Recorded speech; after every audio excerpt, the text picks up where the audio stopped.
Narito na mga malalaking balitang Central Luzon ngayong araw. Meeting ng coordinators ni Masantol Mayor Ginto na bulabog ng lusubin ng CIDG. Otoridad, maghahain sana ng warrant of arrest sa dating tauhan ng alkalde. Mga abogado sa Central Luzon nananawagan sa COMELEC na tutukan ng vote buying ngayong eleksyon. Governor Fernando, sinabing handa na raw ang mga Bulacan sa liwanag ng bagong republika. Buo ang suporta kay VP Leni. Kapartido ni Marcos diwalang dadagsain ang Unity Rally dahil sa pagtutulungan ng mga lokal na opisyal sa Pampanga. At mga celebrity at performers, inaasahang magbibigay sigla sa Unity Rally.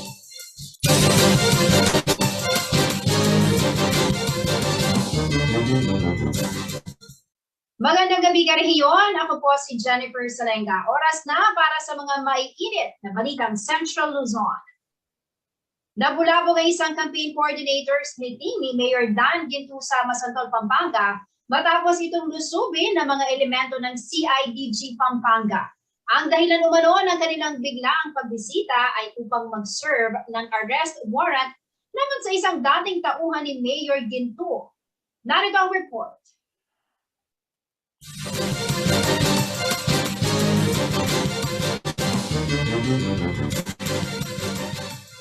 Bigla pong pumasok ang CIDG 324 na tatlong sasakyan pagbaba nila para pong gera. Nagmamadali, tumatakbo, dala yung mga barel. Ganito inilarawan ni Masantol, Pampanga Mayor Danilo Ginto ang pagdating ng mga operatiba ng PNP, Criminal Investigation and Detection Group, sa isang pulong ng kanilang partido na ginanap sa chapel ng Lakeview Memorial Park, isang private property sa nasabing bayan. Yung pong mga tao, siyempre, nandun po sa parang chapel, nagulat po yung mga matatanda, lalo na po yung mga babae. Sabi ko, huwag niyong galawin. Ang sadya raw ng mga operatiba ng CIDG, maghain ng warrant of arrest para sa isang Alvin Perez na di umano ay dating nagtatrabaho para kay Mayor Ginto. Unang-una po yung lugar, private property po yan. Pinuwersa po nila yung guard doon sa bukana, tumabi ka, kung hindi, tatamputin ka namin. Private po yan eh. Kahit may warrant sila, kung wala pong search, hindi sila pwedeng pumasok. Pero mariing nilinaw ni Ginto na hindi na umano konektado sa kanya ang pinaghahanap ng mga otoridad. Yung inanap nila, matagal nang wala po sa akin yan. Hindi ko nga alam kung nasaan. Ni tawag po, wala na. Eh kung alam ko yun, ako pang magdadala sa CIDG. Bakit hindi ko surrender yan? Ayon pa kay Ginto, hindi raw niya maiwasang isipin na may bahid politika ang nasabing insidente, lalo na't panahon ng halalan. Ganito rin ang paniniwala ng konsehal na si Marcelo Bajun Lacap Jr. Hinaharas lang nila ang aming grupo para mapalitaw nilang magulo ang eleksyon dito sa Masantol. Hindi ko inahasahang ganun ang gagawin sa akin ng isang opisyal, ng isang militar, o ng isang pulis, na ang alam naming sinumpaan nila ay protektahan kami at pagsilbihan. Kung may hinanap sila, ba't nila hanapin o dakpin yung hinahanap nila? Kaming mapayapang nandun lang, bakit kami hinaras? Bakit kami ginulo? Nakuhanan pa ng cellphone video ni Lacap ang aktual na pagdating ng mga operatiba ng CIDG. So naisip ko na may mali. So kinuha ko yung cellphone ko, iniwanan ko muna yung meeting, binidyoan ko sila. Kasi kung ano man ang mangyari, meron kaming documentation. At tapos nung makita nung team leader nila na binibidyoan ko sila, pinuntahan niya ako. Si Major nandito siya. Arvin Osmilio, siya yung chief ng Pampanga CIDG. Tapos ay nakuha ko pa siya ng video na inagaw niya yung cellphone ko. Pero habang nagdi-video, binawalan daw si Lacap ni Major Arvin Osmilio ng CIDG. Sabi niya, bawal kang mag-cellphone. Sabi ko, kayo nga, nagbibideo kayo. Nagbibideo sila. Ba't binabawalan nyo kami? May ginagawa ba kayong mali at binabawalan nyo kami mag-video? Sabi niya, pusasan mo to, sabi niya doon sa kasama niya. Kailangan dalhin ko to. Dadalhin ko to, sabi niya. At ayon pa kay Lakap, lalo pa umanong naging mainit ang mga susunod na pangyayari. Nung sinasabi niya doon sa tauhan niya na pusasan mo to, dadalhin ko to. Yung kasama niya, tinutukan ako ng 45 sa dibdib. Malapit, napakalapit namin. Tinutukan ako sa dibdib. Sabi ko, anong gagawin mo sa akin, sir? Papatayin mo ako? Sabi ko, sabi niya sa akin, hindi. Ba't kita papatayin? Ba't nakatutok yung baril mo sa akin? Nung nasabi ko yon, binaba niya yung baril na at nilagay doon sa kanyang bag. Pero nakahawak pa rin yung kamay niya doon sa baril. Patong-patong na reklamo naman umano ang inihahanda ng kampo ni Ginto laban sa mga operatiba ng CIDG. Ito ay ayon na rin kay Attorney Jeremy Panganiban. Election offense kasi sa threat, intimidation. Tapos may crime sa revised penal code sa panggugulo sa peaceful assembly dahil nagtitipon panahon ng eleksyon. Kahit na hindi eleksyon, kung may mapayapang pagtitipon, krimen yun na guluhin yung pagtitipon na yun. Tapos yung excessive force sa revised penal code, meron yan. Pinabulaanan naman ni Pampanga CIDG Team Leader Major Arvin Ihos Milyo ang mga paratang ng kampo ni Ginto. Ayon sa kanya, lehitimo at walang irregularidad sa kanilang ikinasang operasyon. First and foremost, I'm not answerable to the mayor, the good mayor. I'm answerable to the command and structure of the PNP if merong irregularity in the performance of our duty. Ipinakita ni Hosmilio ang iba't ibang dokumento na nagpapatunay na lehitimo umano ang kanilang operasyon. Kasama dito ang arrest warrant, pre-operations clearance, coordination forms, at mga letrato na nakuha sa lugar ng pangyayari. Kasama rin sa mga na-recover ng CIDG Pampanga sa lugar ng pangyayari ay ang kalibre 45 baril na di umano ay nakita sa isang madamong bahagi ng sementeryo.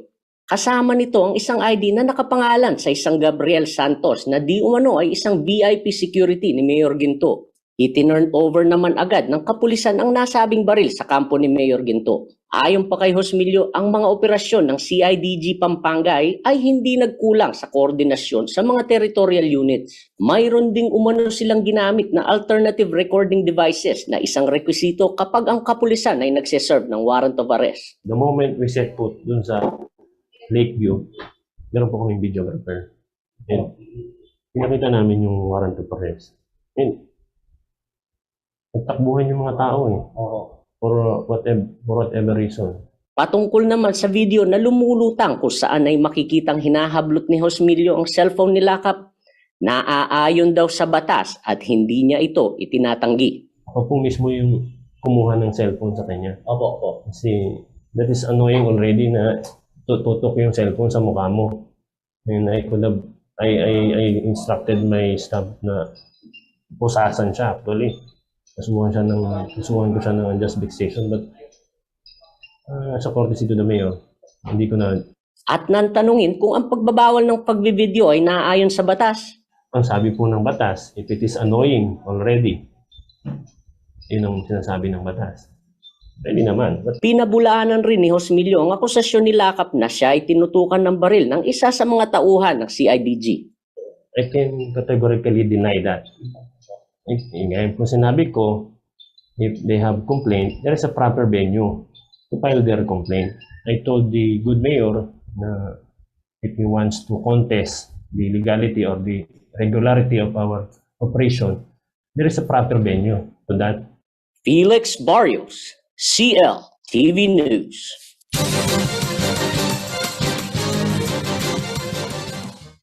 Umabot sa higit 140,000 katao ang dumalo sa ikalawang pagbisita ni VP Leni Robredo sa Bulacan, kasama ang Team Angat Buhay Lahat nitong ika-27 ng Abril. Itinaas naman ni incumbent Governor Daniel Fernando ang kamay ni Robredo upang formal na i-endorso sa kanyang mga kababayan at sinabing handa ang Bulacan na salubungin ang liwanag ng bagong republika. Narito ang report.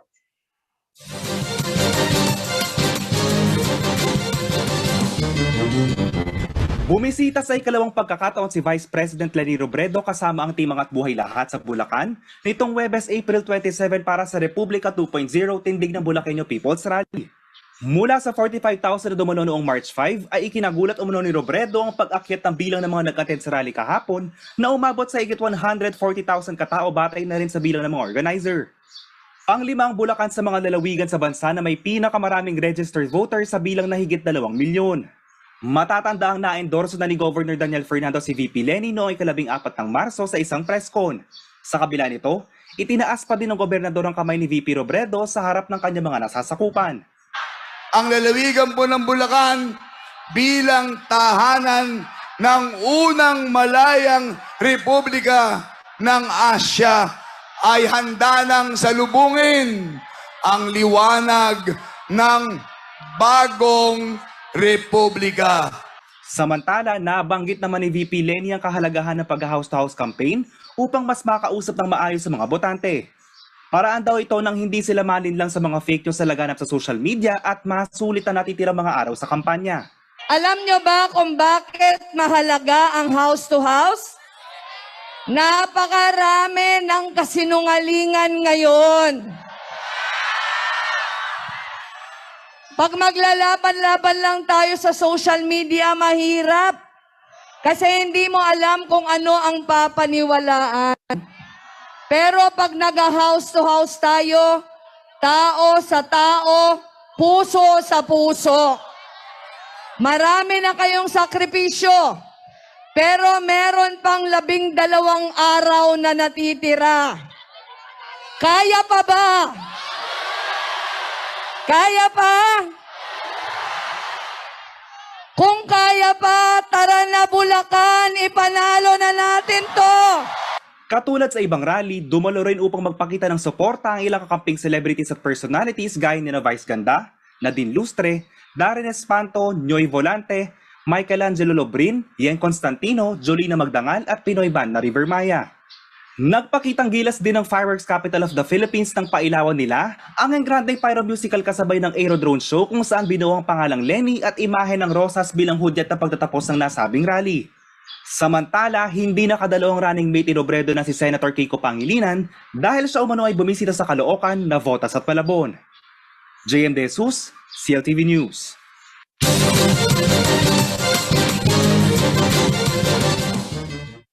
Nagpahayag ng pagsuporta sa kandidatura sa pagkapangulo ni Vice President Leni Robredo ang mga dating volunteers ni President Rodrigo Duterte sa Bulacan. Sinabi ng nasabing grupo ang dahilan ng kanilang pagsuporta kay VP Leni sa isang press con nitong Miyerkules, kasabay ng People's Rally ng Team Angat Buhay sa nasabing lalawigan. Narito ang detalye.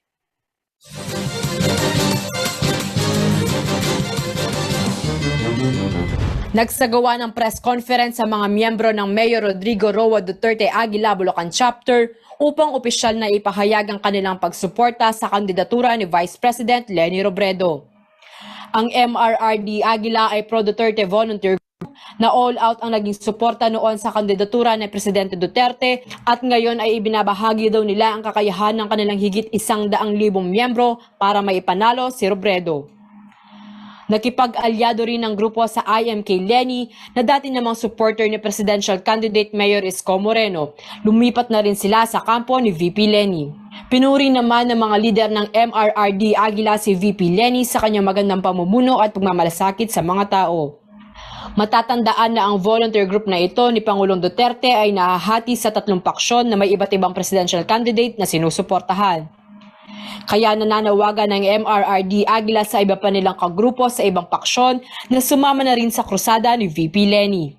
Gayunpaman, tahimik pa rin umano ang grupo sa kung sino ang kanilang vice presidential bet, bagamat ang ilan sa mga ito ay nagsusuot ng damit na may mukha ni Davao City Mayor Sara Duterte Carpio. Samantala, naglabas ng statement nitong April 19 ng Partido Federal ng Pilipinas, Mayor Rodrigo Roa Duterte National Executive Coordinating Committee na lumilipat na rin ng suporta kay VP Robredo mula sa kampo ni Mayor Isko Moreno. Nakasaad din dito na ang liderato ng PFP ay aktibong mangangampanya para kay VP Leni sa mga natitirang araw bago ang halalan. Liana Canilao, CLTV News.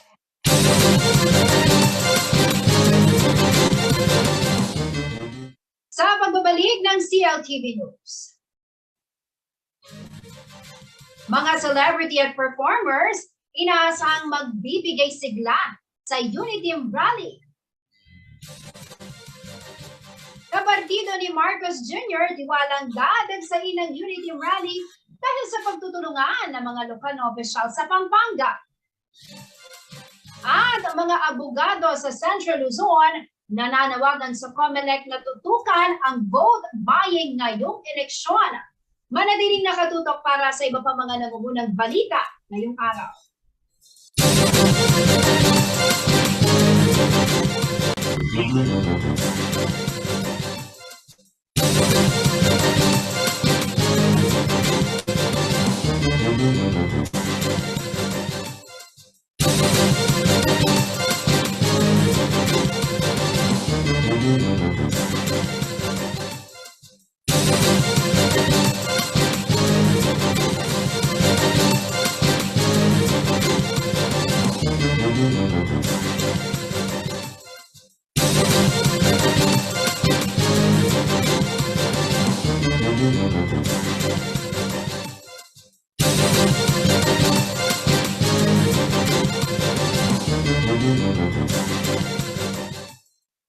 Nagbabalik ang CLTV News. At sa iba pa mga nangungunang balita, ilang personalidad ay inaasahang magpa-perform sa gaganaping Unity Rally ngayong Biyernes, April 29.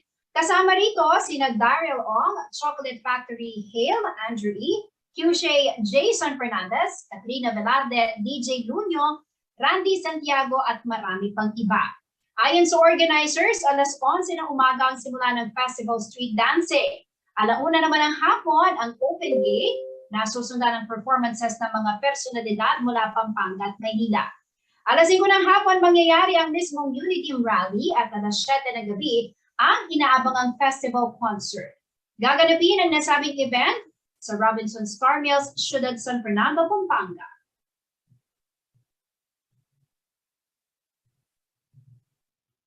Naniniwala raw si Partido Federal ng Pilipinas Pampanga Chapter Chairman Ernesto Punsalan na dadagsain ang Grand Rally ng Marcos Duterte Unity Team sa Pampanga ngayong Biyernes dahil na rin sa pagtutulungan ng mga lokal na opisyal. Bagamat hindi na isasama sa pulong ng mga nag-oorganisa, tiniyak naman ni Punsalan na mapapadalo niya ang kanyang mga personal na taga-suporta sa nasabing aktibidad. May exclusive report si Paolo G. Santos.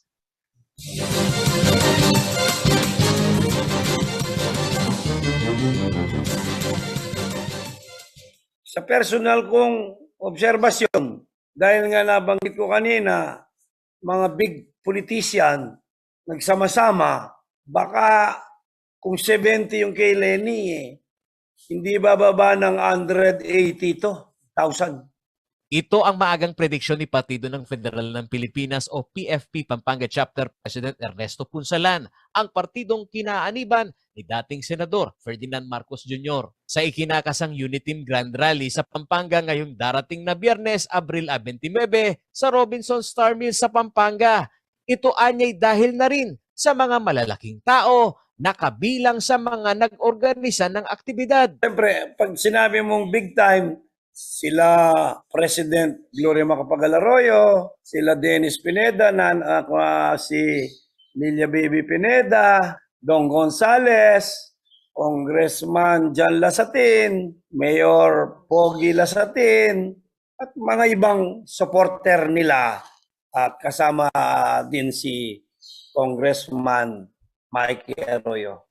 Ayon kay Punsalan, bilang provincial chair ng PFP sa Pampanga, sisikapin umano niyang mapadalo ang kanyang mga personal na taga-suporta sa Grand Rally ngayong Biyernes. Ganito rin umano ang ginawa ni Punsalan noong bumisita si Marcos Jr. sa Tarlac. Unahin na natin nung dumating siya sa Tarlac, nakapag-deliver kami ng tao doon, buhat sa Mexico, solid. Sakala na si Obot ko, dinala ko doon. Siguro nakapagdala kami doon, more or less 150 katao. Sa ngayon kasi, katulad ng sa mangyayaring April 29, hindi pa namin alam, pinag-uusapan pa namin kung anong may di-deliver namin. Aminado si Punsalan na hindi siya naisasali sa mga lokal na pagpupulong para sa paghahanda sa Grand Rally. Ngunit may koordinasyon naman umano siya sa pagtimon ng mga volunteers. Anya wala itong bayad kundi kusang loob ng kanilang mga taga-suporta sa Mexico na dumalo sa Unity Grand Rally. Pag nagdala po kaming tao doon, up to this time, wala pong nagpa-funded sa galaw namin dito sa Mexico. Sarili po naming gastusin. We open, we pray. 2 more days. Kung may darating, salamat. Kung wala po, salamat. Paulo G. Santos, CLTV News.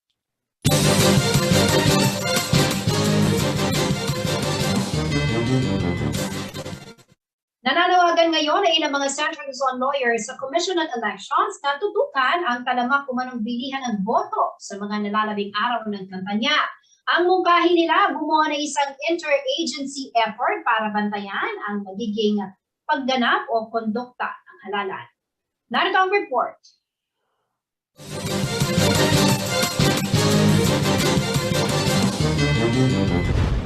Pero bago sa ilang lugar sa bansa, ang maduming estilo ng bilihan ng boto tuwing panahon ng halalan. Dito lamang sa Central Luzon, kaliwat kanan ng mga video sa social media na ibinibisto ang umano'y illegal na gawain ng mga magkakalabang kandidato. Para sa National President ng Integrated Bar of the Philippines na si Attorney Bert Estrada, hindi katanggap-tanggap na ituring ang vote buying bilang bahagi ng kultura ng halalan sa bansa.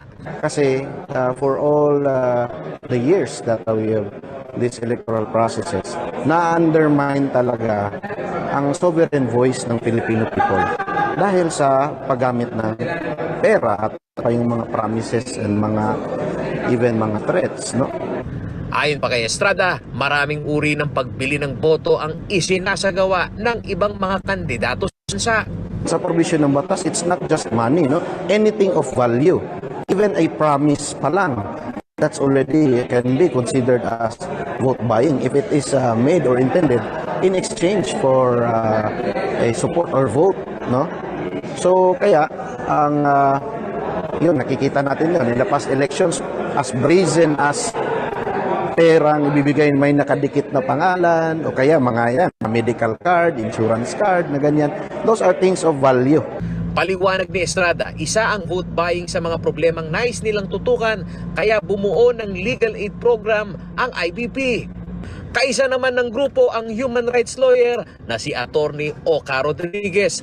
Bagamat kumakandidato bilang alkalde ng siyudad ng San Fernando, nilinaw ni Rodriguez na ang kanyang krusada kontra vote buying ay hindi para sa labang personal kundi para sa pagtitiyak ng magandang kinabukasan sa susunod na henerasyon. Gate niya, makatutulong sa enforcement ng batas ang pagkakaroon ng interagency coordination na pwede pangunahan ng Philippine National Police. Ito umano ang pwedeng maging takbuhan ng sino mang makakasaksi ng pagbili ng boto. Actually, kung medyo aggressive lang ang Comelec, pwede naman eh.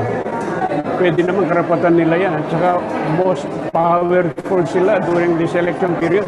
Kahit na sino pwedeng utusan, pwedeng takutin, pwedeng diretsuhing disiplinahan yung kung sino man ang nagbabaile.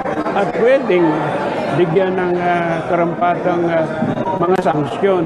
Panawagan ni Attorney Rodriguez sa Comelec, silipin ang mga programa ng national government na pwedeng magamit ngayong kampanya, gaya ng ayuda o patrabaho. 6 million, 20,000 bodies, sworn bodies, at 3,000 pesos per body. From 6 o'clock a.m. to 12 midnight. Isang araw lang yan, 60 million. Ayuda yan from the national government, which should be given to those who became unemployed sa buong probinsya. Tapos itututok mo sa isang lugar lang para sa isang particular na kandidato. Talagang very disturbing. Samantala, minsan nang sinabi ng Comelec na kailangan ng complainant para gumulong ang legal proceeding kaugnay ng mga kaso sa vote buying. Pero para kay IBP Central Luzon Governor Attorney Paul Maglalang, dapat magkaroon ng moto proprio o inisyatiba ang Comelec, lalo't kung lantaran na ang bilihan ng boto. Para sa amin, sa akin, lalo na personally, no, hindi naman dapat kailangan na siguro ng complainant. pwede naman na karapatan din ng at nasa kapangyarihan ng COMELEC ang mag-imbestiga at magdesisyon sa mga bagay-bagay na nakikita nila na makakapag-act sila motu proprio. Yung obvious naman, kung kita-kita naman sa sarili nilang mga mata at pandinig o yung makikita nilang obvious naman sa litrato pa lang, sana mag-investigate na para wag nang tumagal.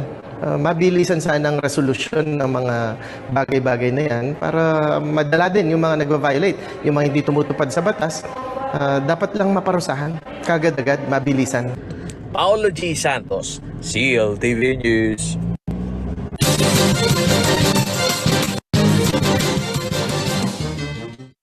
Sa pagbabalik ng CLTV News.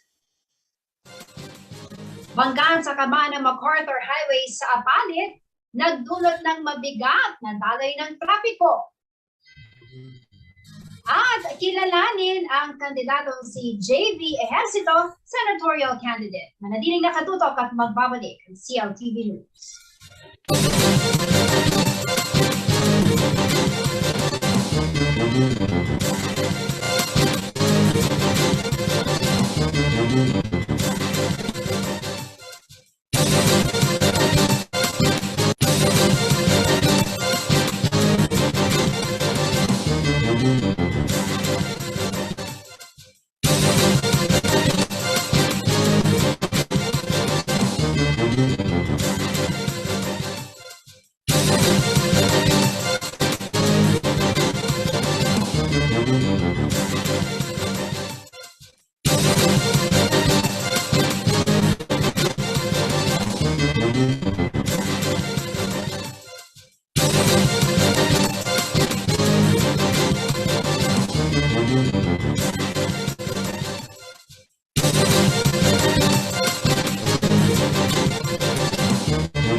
Nagbabalik ang CLTV News. Nagdulot ng mabigat na daloy ng trapiko ang isang banggaan ng motorsiklo at pickup sa MacArthur Highway, Barangay Sampaloc, bayan ng Apalit, Pampanga. Kwento po ng mga nakasaksi sa aksidente na nangyari pasado 1:00 ng hapon. Mabilis umano ang pagdating ng motor at hindi na nagawang makaiwas pa sa papalikong pick-up. Sumalpok ito sa harapang bahagi ng sasakyan at tumilapon sa nakaparadang truck. Agad namang rumisponde ang Apalit Police upang ayusin ang lagay ng trapiko.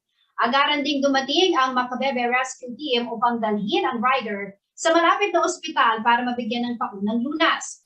Inimbitahan naman ng Apalit Municipal Police Station ang driver ng pickup maging ang driver ng nakaparadang truck upang kuhanan ng salaysay.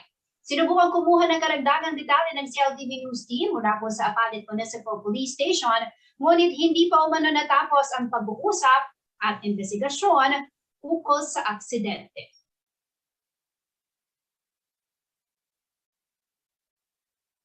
Para sa ating kilalanin ng kandidato segment, nakausap po na ating kasamang si Justin Dizon, si senatorial candidate JV Ejercito. Alamin natin ang kanyang mga plano para sa Central Luzon sa kanilang naging talakayan.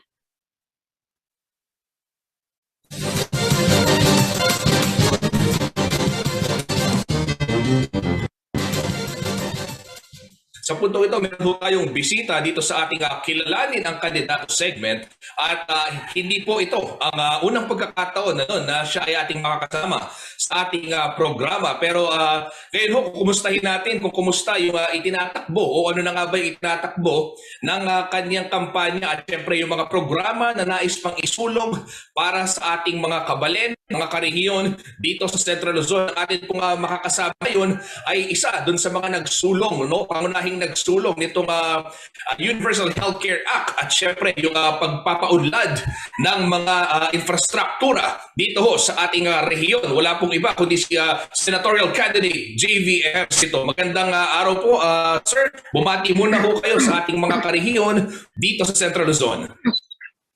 Yes, magandang araw po sa inyo lahat. Simula ng CLTV, ako'y bumabati sa lahat ng taga Central Luzon. Mabuhay kayo. Pasensya na, mobile po ako. Dahil last few days of campaign, talaga on the go tayo niya. Pero ako'y natutuwa na makasama muli dito sa CLTV. Opo. Sir, kumusta ho? Yan, nabanggit nyo, last days ng kampanya. At kumusta ho ang tinatakbo ng kampanya ni Sir J. Ejercito? Alam mo dyan, siguro, aminin ko sa iyo, Justin, ito na isa sa pinakamabigat. Ito na pinakamabigat na kampanya na aking nilahukan. Talagang, from the very start, kulang po yung, alam niyo naman, kulang sa pondo, dahil katatakbo lang ng 2013, at 2019. Tapos ito na naman ako after 3 years. Ang bigat ng national elections, kaya tumakbo presidente ito. Pero ganun pa man ay tapos ay wala akong partido, hindi ako kasama sa major presidential teams. Tapos pangatlo ay alam niyo naman kasabay kong kapatid ko, ito malaking factor din. Pero ganun pa man ay given all of these factors talaga from the very start, talagang literally uphill battle ako, Pero nakakatuwa naman ang good news. Nito nakaraang linggo ay nasa magic circle na tayo sa lahat ng survey firms. In spite of being an independent, para akong independent na tumatakbo, pero nasa winning circle na tayo, ng lahat ng survey firms. Kaya napakainit din na pagtanggap sa akin, napansin ko sa bawat probinsya. Kaya syempre very thankful naman ako na sa ating mga kababayan, na very appreciative sila siguro sa ating mga nagawa. Maganda naman ang tanggap sa atin. Sir, ito yung story niyo dahil nung mga unang bahagi po ng kampanya, yun nga, sabi nga natin, hindi pa tayo nakakapasok doon sa winning circle. Pero ito, doon sa stretch, nakita ng ating mga kababayan, saan nyo po pwedeng sabihin na nating i-attribute itong nagiging tagumpay ho ng inyong kampanya dahil dito nga nakapasok na ho kayo sa survey. Is this because doon sa walang humpay na pagpapaliwanag ho ng mga proyekto sa ating taong kababayan? Siguro, alam mo, Justin, ang tingin ko, noong 2019, kapapasa ko lang ng Universal Healthcare Law, that was during the campaign period already. Tapos, pati yung creation of Department of Human Settlements and Urban Development, 2 landmark legislation ko na naipasa natin. Kaya lang, hindi pa alam ng ating makababayan to kasi bago pa lang. Tapos, kasama rin ako, magkasama kami magkapatid doon sa hugpong ng pagbabago, na team, ng campaign. Kaya parang nasentro siya sa sibling rivalry issue the whole time. So hindi ko man lang na-elaborate itong mga aking accomplishments at yung plataforma. Maganda ngayon, Justin, ay kahit na mag-isa ako, kahit na napakahirap gumala mag-isa, pero mas ikwento ko, mas diskurso ko, mas na-elaborate natin ang ating plataforma at syempre lalong-lalo ng accomplishment, especially Universal Healthcare Law, the Creation Department of Housing, at lahat ng infrastructure development na matagal ko sinusulong. Yung mga railway system na madalas kong nababanggit, lalo na yung North-South Commuter Line, North Line, among others. So, parang naging blessing in disguise, Justin, na ako'y wala sa unity, wala din ako sa ibang malalaking presidential team na I am able to elaborate na kayo focus na sa akin naman. Kaya siguro ito yung malaking advantage ko ngayon. Mas seryosong kandidato ko, tsaka mas appreciate natin mga kababayan at mga kababayan ang ating po mga nagawa. Apo. Sir, nabanggit niyo yung Universal Healthcare Act. Ito, alam naman natin, nagpapatuloy pa rin yung COVID-19 pandemic, which is a health crisis. No? At ito, kapapasok lamang nung bagong sub-variant ng Omicron. Gaano ka-importante na mayroong masasandalan yung ating mga kababayan? Oras na sila ay, wag naman sana, pero kailangang maitakbo sa ospital. At ano na ho yung inabot ng implementasyon ng batas na ito, lalong-lalo na sa Central Luzon, sir? Well, actually, Justin, isa sa mga rason bakit ako nagdesisyon na tumakbo, lumaban, no? Kahit na alam ko mabigat itong laban na ito. No? Wala ako sa pwesto, kasabay kami magkapatid, wala akong pondo na simula. Kaya lang, during the pandemic, dito natin nakita yung weaknesses at na-exacerbate o lumala pa yung weakness ng healthcare system natin. No? Yung pagkakulangan ng ospital, kapag may surge, talagang cold na hospital rooms. Pangalawa ay yung problema sa mga healthcare workers, hindi pa natin maibigay. They are serving as our food soldiers. Pangatlo, yung PhilHealth, no? The agency primary task to implement the universal healthcare law ay ever-present ang kanilang problema. No? Kailangan na ito, sabi ko sa sarili ko, sayang. Kung fully implemented at talagang binibigyan ng prioridad ang universal health law, malaki ang maitutulong nito ngayong pandemya. No? Although it's being implemented, kaya lang hindi siya nasa maximum level, nasa low level lang. Just ibig sabihin na kung 257 billion, for example, ang initially kailangan for the initial implementation of the program, nasa 170 billion lang ang naaprubahan. Kaya, kumbaga, hinaw, no? Dapat sa fully implemented para mas maganda ang tulong ng programang ito sa ating mga kababayan. Ang magandang balita lang, si Central Luzon, kausap ko si Nanay Baby Pineda, nung kanyang birthday, no? That was 2 months ago. Sabi niya, JV, salamat sa universal healthcare mo dahil ang Pampanga ay isa sa mga pilot provinces. Dito sa Pampanga, pag mahihirap, indigent, senior citizens at PWDs, wala na silang binabayaran lalo na sa hospitalization. Zero balance billing na kasi nga pilot project ang Pampanga.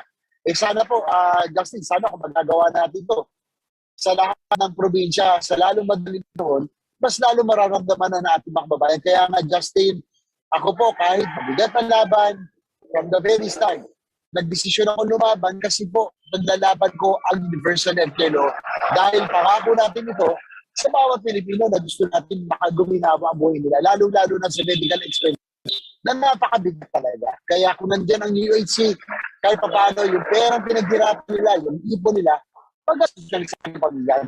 Kaya nga ako nagpapasalamat kita Baby Pineda na talagang very thankful siya na ang UHC ay fully implemented na raw sa Pampanga. So ganyan din sa ibang pilot provinces. Kaya sana makabalik ako as the principal sponsor para matutukan ko na ang lahat ng probinsya ay fully implement na rin. Okay. Opo. Sir, ito naman, maiba ako. No? Sa May 2, magkakaroon ho na soft opening itong bagong terminal, passenger terminal na Clark International Airport. At ito, yung tuloy-tuloy na rin ho, yung construction ng rails, no? Yung railway system ho natin, yung North-South Commuter Railway na alam na dudugtong ho yan from Calapa, Laguna hanggang dito sa Clark, Pampanga. Ano? Sir, ano ho, para sa kaalaman ng ating mga kababayan, ano, alam namin malaki yung naging papel nyo rin ho dito. Pero once na kayo ay maihalal ho sa Senado, muling maihalal sa Senado, ano po ang plano ninyong gawin para matutukan talaga itong tuloy-tuloy na infrastructure development ng pamahalaan? Justin, thank you for bringing that up. No, talagang isa sa advocacy ako ang structure development. Magmula nung congressman pa ako, matagal ko nang sinusulong na buhayin ng Philippine National Railways. Kasi alam ko na ang railway system, yan ang magpapasigla ng ekonomiya sa bawat probinsya. We will spread out the development. No? Kaya, swerte naman, no, paano ni Presidente Duterte, prioritize siya through the Build. At I so happen to be the Vice Chair on Finance. Ako po ang nagdepensa ng lahat na halos ng DOTR projects, no? Including the 12 billion peso Clark International Terminal Building. No? Ako po ang nagdepensa niyan, yung North-South Commuter Line, tapos yung North Line going to La Union, all the way to La Union. Pagkulang na lang natin yung South Line, yung going to Legazpi. Bicol, yeah. Yung Mindanao Railway System ay matutuloy na rin po. So, Ako, Justin, I will, kung sakaling ako'y papalarin, itutuloy ko lahat ng ito, talagang tututukan ko. At the same time, ang plano kong ipasa yung comprehensive master plan for infrastructure development and transport modernization na kahit sino ang umupong presidente, dapat ito na yung blueprint na sinusunod natin ng gobyerno. Kasi bawat presidente, meron silang mga pet programs and projects. Pero ang infrastructure development, dapat yan 50 to 100 years ang planning. Kaya dapat may blueprint tayo. Kaya yun ang isa sa mga isulong ko para tuloy-tuloy ang infra development, para tuloy-tuloy din pag-usbong ang pagsigla ng ekonomiya sa bawat probinsya. Nakita naman natin na ang paglago ng Central Luzon. Lalo na pag natuloy na yung NSCR, South Rail at iba pa. Kapag nag-normalize, Central Luzon will now be the new growth area of the country because of infrastructure development. Kaya maniniwala. Opo. Sir, isa sa mga problema ng ating mga kababayan, alam naman po natin, ay yung pabahay, ano? At isa ito sa inyong mga napagtagumpayan naman nung kayo ho ay nasa legislatura, nung kayo ay mambabatas, bilang principal author ho itong Department of Human Settlements and Urban Development, ano? At sir, paano ho ninyo nakikita na makatutulong pa yung mga programa ng isang GVRC ito sa ating mga kababayan, lalong-lalo na ho yung walang sariling bahay dito, walang sariling tahanan, ika nga? Well, alam mo, just in the same way, in the same manner as Universal Healthcare Law, as the principal sponsor and author of the creation of the Department of Human Settlements and Urban Development, kaya gusto ko rin makabalik sa Senado dahil as the first few years of implementation din ito, magkasabay ito. Thus, the principal sponsor, malaking bagay kung ang wisdom natin ay nandun para masigurado natin na nasa tamang direksyon ang implementasyon po nito. With the creation, with the department, full-fledged department, ay pinapakita ng gobyerno natin na seryoso na tayo na talaga ayusin at bukasan ng problema sa pabahay. No, dahil isang tunay na departamento na ang mga nasiwa sa programa natin for housing.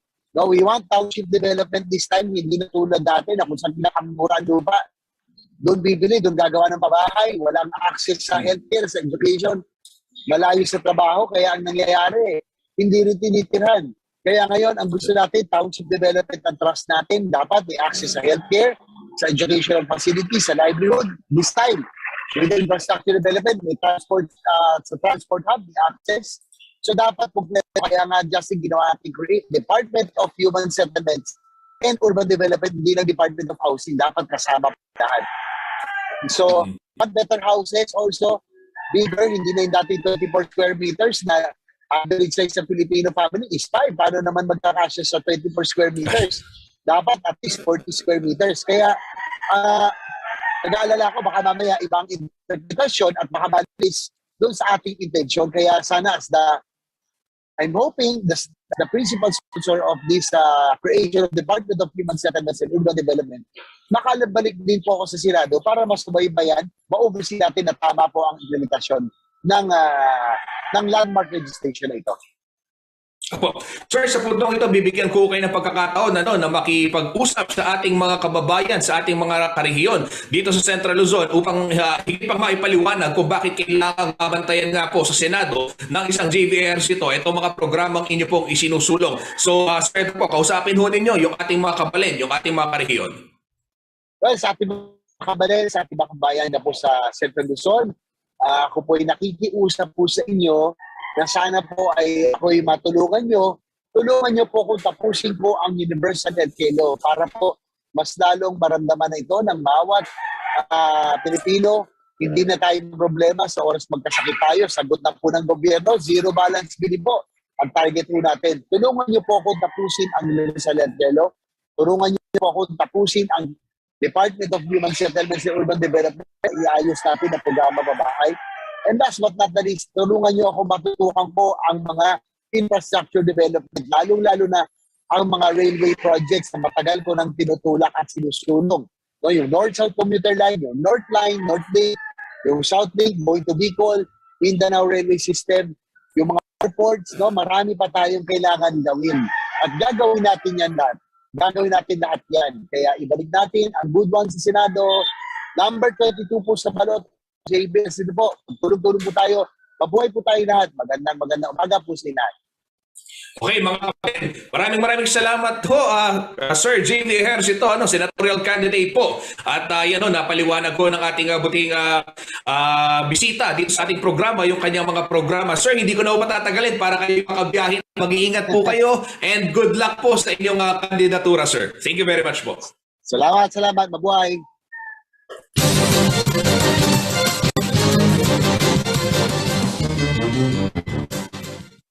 Manatili nakatutok at magbabalik ang CLTV News.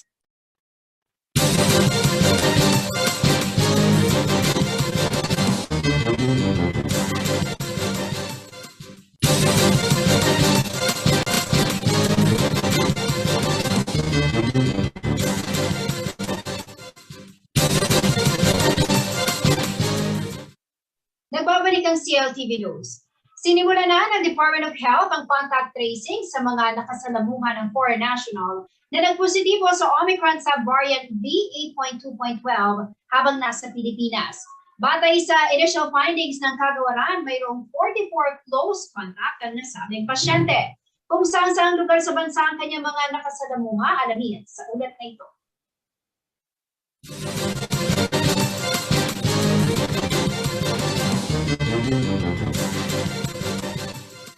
Matapos ma-detect sa Pilipinas ang unang kaso ng Omicron subvariant na BA.2.12 nitong Miyerkules, April 27, gumulong na rin ang contact tracing ng Department of Health. Batay sa pagsisiyasat ng kagawaran, aabot sa 44 na katao ang nakasalamuhan ng foreigner mula Finland na tinamaan ng naturang variant.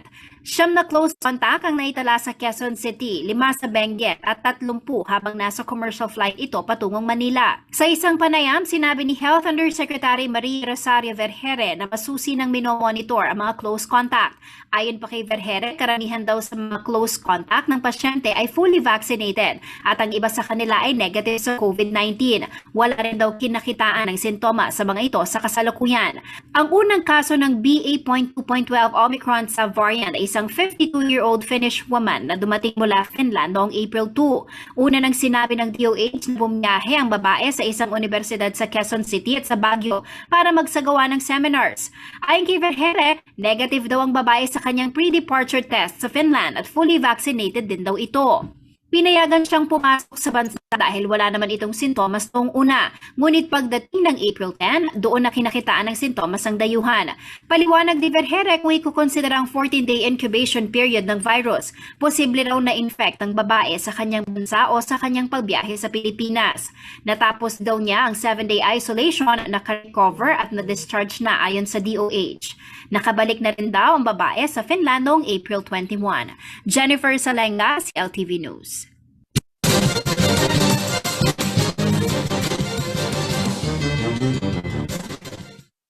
Aabot sa higit 2,000 police officers na naka-assign sa Campo Liba, Ciudad San Fernando, Pampanga ang lumahok sa local absentee voting na sinimula nitong April 27. Ang maagang pagboto umano ng mga alagad ng batas ay magbibigay daan para makapagbantay ang mga ito sa araw mismo ng halalan. Narito ang report.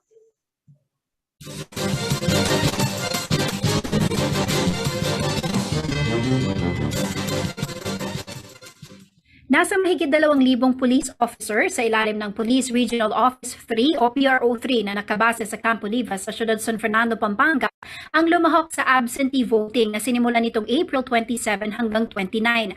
Sa payag ni PRO3 Brigadier General Matthew Bacay, kabilang daw dito ang 106 police officers na naka-assign sa regional headquarters at 139 na miyembro ng Regional Mobile Force Battalion 3. Ang election-related na aktibidad na ito ay bahagi ng absentee voting para sa mga kawani ng gobyerno. Sa naturang aktibidad, pinapayagan ng mga police officer na gampanan ang kanilang karapatan upang bumoto habang naka-assign sa mga lugar sa labas ng kanilang itinalagang election precincts. Dagdag pa ni Bacay, sa maagang pagboto ng mga alagad ng batas, magagawa nila ang kanilang tungkulin ng pangalagaan ng mga balota at mapanatili ang peace and order sa araw ng eleksyon sa May 9. Ang lumahok sa absentee voting ay pinayagan lamang bumoto para sa mga kandidatong humahabol para sa nasyonal na posisyon. Ang mga personnel na nakibahagi raw sa absentee voting ay mga residente pa sa malalayong probinsya gaya ng Apayao, Benguet, Samar at Lanao del Norte.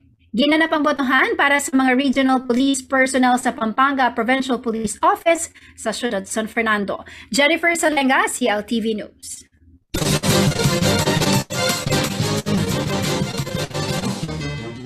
Dahil sa sobrang supply ng okra, plano ng Department of Science and Technology na gumawa ng toothpaste gamit ang nasabing gulay.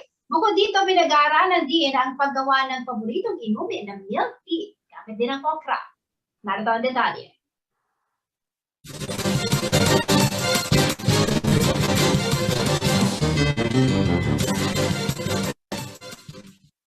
Sinisiyasat ng Department of Science and Technology sa DOST ang posibilidad ng isang toothpaste na gawa mula sa okra. Ayon sa report na nilabas nitong April 25, binabalak ng kagawaran na maghanap at magsaliksik ng mga bagong produktong gawa sa okra. Dahil ito sa biglaang pagdami ng okra sa merkado. Ang sinasabi ng toothpaste ay gawa sa madulas na fluid o laway mula sa isang okra na naluto na. Ang okra toothpaste ay hahaluan din ng calamansi oil na mayroong whitening properties. Bukod dito ay balak din ng DOST na gumawa ng Banaba milk tea at ihalo ang okra bilang stabilizer dito. Hindi na bago ang paggamit ng okra sa iba't ibang produkto. Isa pang sikat na eksperimento sa nasabing gulay ay ang okra water na nakakatulong umano sa pagpapababa ng timbang. Arlene Salonga, CLTV News.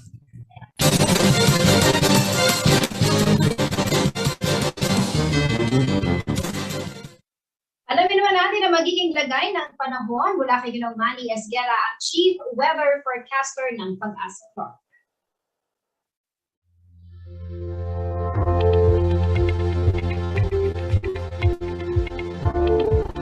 Narito po magiging taya ng panahon sa susunod na 24 oras. Isang low pressure area po ang nabuo dito po sa loob ng PAR at ito po ngayon ay tinatayang nasa layong 220 kilometers dyan po sa timog kanluran ng Zamboanga City. Ito po ay nakapaloob sa tinatawag nating Intertropical Convergence Zone na nakaka-apekto naman po sa Palawan, Visayas at Mindanao. Kaya po ang Palawan, Visayas at Mindanao magiging maulap pa ang papawirin na may inaasahan po tayong mga kalat-kalat ng mga pagulan, pagkidlat at pagkulog dulot po ng low pressure area at ng ITCZ o Intertropical Convergence Zone. Samantala po ang Metro Manila at nalalabing bahagi pa ng Luzon, kasama na po dito ang Pampanga, ay magiging bahagya hanggang sa minsan ay magiging maulap po ang papawirin. Meron po tayong mga isolated cases ng mga rain showers at thunderstorm. Ito po ay dulot ng easterlies at ng localized thunderstorm. Sa ngayon po, ito lamang po yung mga weather system na nasa loob ng PAR na ating binabantayan at nagbibigay po ng mga pag-ulan sa ilang parte ng ating bansa. Kaya pinag-iingat pa rin po ang lahat.